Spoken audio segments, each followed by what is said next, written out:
Avui parlarem del concepte de part sense dolor. És un intent de tots els serveis d'anestesiologia de diversos hospitals d'aquest país, en el qual intentem que el part es desenvolupi sense notar el dolor que puguin provocar les contraccions, però mantenint en lo possible la fisiologia d'aquest procés.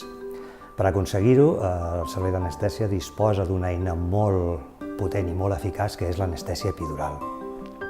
És una tècnica ja antiga, que fa anys que es ve realitzant i que permet, mitjançant una punxada a la zona baixa de l'esquena, concretament a la columna lumbar, injectar un anestèsic de llarga durada i molt baixa concentració al canal espinal.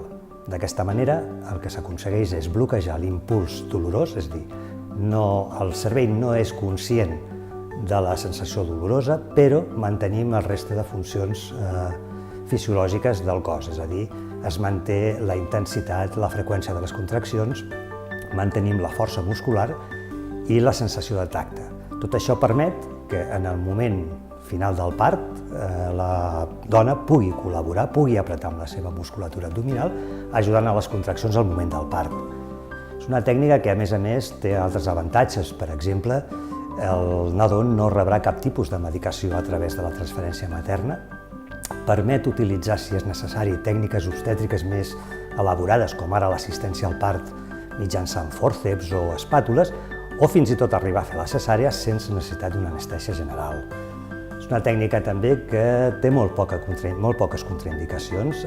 De fet, són les malalties neurològiques molt específiques o les alteracions de la coagulació, i en qualsevol cas és una tècnica per la qual us demanarem si la voleu, no és obligatòria, té la seva capacitat d'elecció, per tant, en principi la podrem realitzar a qualsevol dona que ens la demani en el moment del part. És una tècnica que gairebé podem fer en qualsevol moment del treball de part, però necessitem que el nivell de contraccions sigui adequat, amb una intensitat correcta, i un procés de dilatació més o menys sobre els 4-5 centímetres. A partir d'aquí, en qualsevol punt, podem realitzar l'epidural. No tenim cap problema en aquest sentit a fer-la a 5 centímetres, 6-7, només amb el marge de realització, del temps de realització, que estarà al voltant dels 5-10 minuts.